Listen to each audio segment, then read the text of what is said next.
Salam, selamat pagi saudaraku dikasih Tuhan. Kita patut bersyukur karena sampai pada pagi hari ini kita semua masih dalam keadaan sehat, tidak kurang apapun. Saudaraku dikasih Tuhan, baiklah, marilah kita renungkan bersama-sama firman Tuhan yang menjadi pedoman hidup kita. Namun sebelum kita mendengarkan firman Tuhan, alangkah baiknya kita berdoa terlebih dulu. Tuhan Allah Bapa kami yang di surga, kami naikkan puji syukur dan terima kasih atas cinta kasih Tuhan dan kemurahan Tuhan yang senantiasa Tuhan limpahkan kepada kami, sehingga sampai pada pagi hari ini kami masih boleh datang kepada Tuhan dengan selamat. Tuhan, sebelum kami melakukan aktivitas kami hendak mendengarkan firman-Mu. Tolonglah kami Tuhan, urapi kami dengan Roh Kudus-Mu agar kami bisa menerima firman-Mu dan dapat menghidupkannya dalam kehidupan kami setiap hari. Terimalah doa kami Tuhan dan mengampuni dosa salah kami. Di dalam nama Tuhan Yesus Kristus kami berdoa dan mengucap syukur. Amin. Saudaraku dikasihi Tuhan, kita akan hayati dalam kitab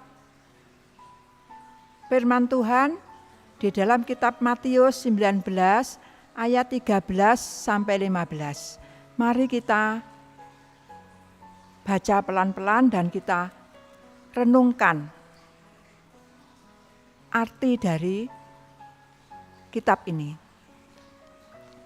Matius 19 ayat 13 sampai 15.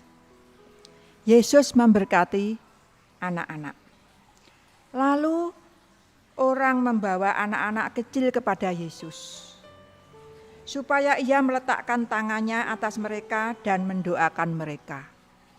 Akan tetapi murid-muridnya memarahi orang-orang itu. Tetapi Yesus berkata, "Biarkanlah anak-anak itu, janganlah menghalang-halangi mereka datang kepadaku. Sebab orang-orang seperti itulah yang empunya kerajaan surga." Lalu ia meletakkan tangannya atas mereka dan kemudian berangkat dari situ. Saudaraku dikasihi Tuhan, kalau kita renungkan, kita kadang-kadang berpikir, Tuhan Yesus mengatakan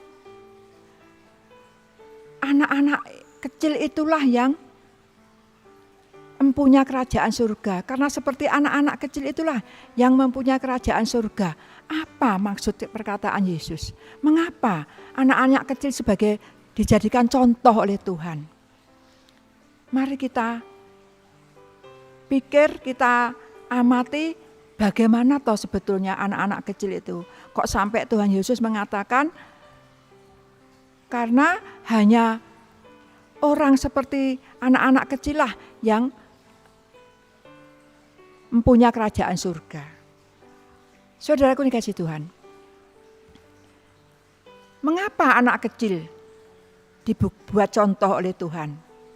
Karena pertama, anak-anak itu sangat bergantung kepada orang tuanya. Anak-anak kecil tidak mau pisah atau ditinggal oleh orang tuanya.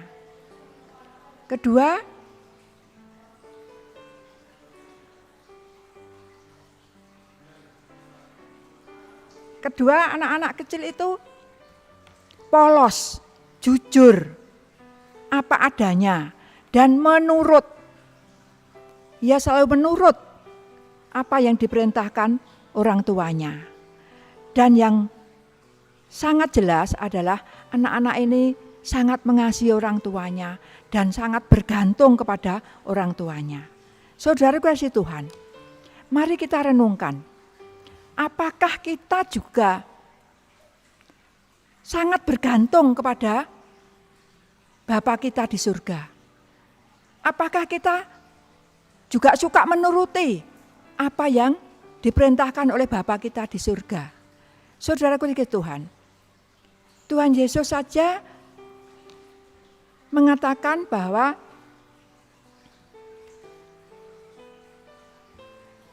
Kalau kita memiliki tabiat seperti anak-anak, kita akan menempati kerajaan surga. Saudaraku di Tuhan, anak-anak kecil itu suka mengampuni. Dia kalau habis bertengkar, dia sudah melupakan kesalahan orang yang menyakitinya. Nah, Tuhan pun senang kepada kita, orang-orang tua, orang-orang yang sudah dewasa, kalau kita ini juga suka mengampuni. Dan kita ini menjadi orang-orang yang menurut, seperti anak-anak kecil yang selalu menurut pada orang tuanya dan tidak mau pisah dengan orang tuanya, selalu ingin dekat dengan orang tuanya. Apakah kita juga selalu ingin dekat dengan Tuhan kita, dengan Bapa di surga?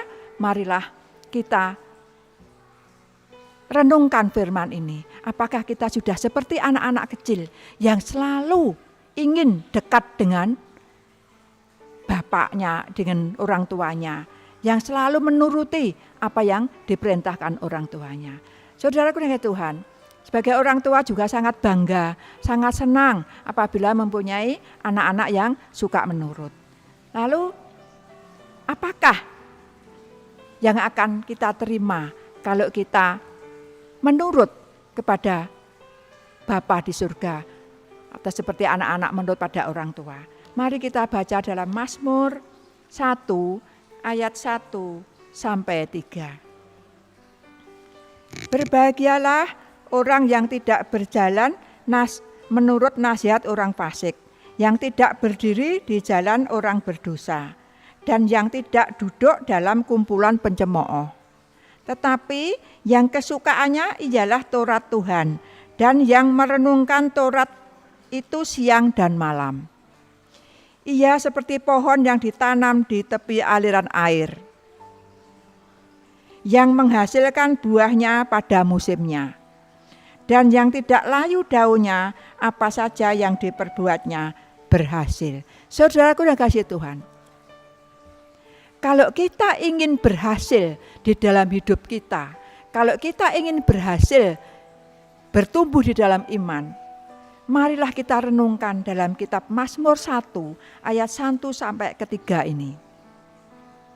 Kita harus dapat menghindar dengan pergaulan-pergaulan kita yang tidak benar. Jauhilah orang fasik, dan jangan kita berdiri bersama-sama dengan orang berdosa. Maksudnya kita harus menjaga diri kita supaya tidak ikut berbuat dosa. Dan jangan duduk dalam kumpulan pencemooh. Maksudnya kita pun harus berhati-hati dengan siapa kita ini bercengkerama, berbincang-bincang. Jangan suka mencemooh. Nah, terus tetapi yang kesukaannya ialah Taurat Tuhan, dan yang merenungkan Taurat itu siang dan malam. Kalau kita ingin bahagia, ya kita harus suka belajar firman Tuhan dan merenungkan firman itu siang dan malam. Itulah yang memberikan kebahagiaan kepada kita. Dan janji Tuhan, ia seperti pohon yang ditanam di tepi aliran air, yang menghasilkan buahnya pada musimnya, dan yang tidak layu daunnya, apa saja yang diperbuatnya berhasil. Saudaraku dikasih Tuhan, sudah sangat jelas. Kalau kita ingin bahagia, kalau kita ingin berhasil, kita harus selalu mendekatkan diri kepada Tuhan. Kita harus selalu merenungkan firman Tuhan siang dan malam, dan suka melakukan apa yang diperintahkan Tuhan. Maka janji Tuhan akan menjadi bagian kita masing-masing. Semoga Tuhan memberkati kita semua. Amin.